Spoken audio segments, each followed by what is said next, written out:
And I get to Oklahoma, and it's open. Prairies, wild horses. I mean, everything I ever dreamed of, in a way. And I just fell in love with it, and I felt that that's where we had to shoot it.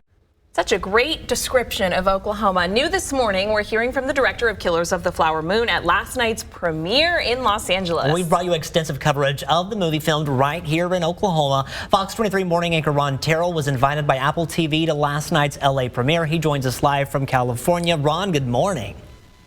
Good morning. What an experience last night was on the red carpet, getting to hear with everybody behind this film, except the actors. The actors were not available and they were not able to participate because of the SAG-AFTRA strike. But hearing from the production team, Osage citizens who were involved in the production, it was a really incredible evening. And we obviously heard a little bit from Director Martin Scorsese a second ago. What else did he touch on when you spoke with him on the red carpet last night?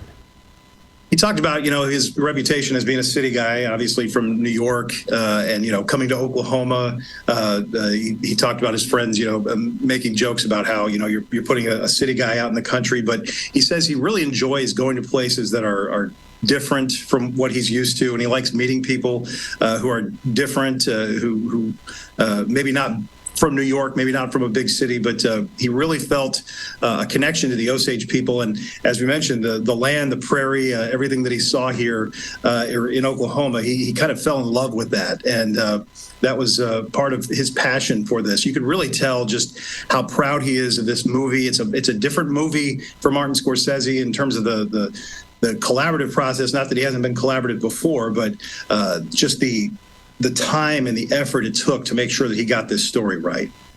And Ron, you also got to talk with Rodrigo Prieto, the cinematographer for this film, as well as for Barbie and Wolf of Wall Street, which is so cool. Tell us a little bit about his work. He's got an incredible catalog of what he's done. You run down the movies that he's done, and this year alone, I mentioned that to him. I was like, "Wow, Barbie and Killers of the Flower Moon in the same year." He goes, "Yeah, you can't really get too much different than those two movies." But he talked when I interviewed him about Oklahoma. I asked him, there are challenges, obviously, to shooting a movie on location in Oklahoma with the differences in weather. We all know what the weather can do, the terrain. And he said that challenge was something that he embraced and really, really enjoyed being able to showcase what Oklahoma looks like for the rest of the world. Ron, tell us a little bit about some of the stand-in work you did for this film. Yeah, I got to do 1 day of stand-in work for Brendan Fraser. This was in August of 2021, out in the middle of some farmland in Osage County. It was an absolutely unbelievable experience. I was out there for about 11 hours. It was 100 degrees, but I did not care. Got to watch Leo and Lily Gladstone do a couple of their scenes.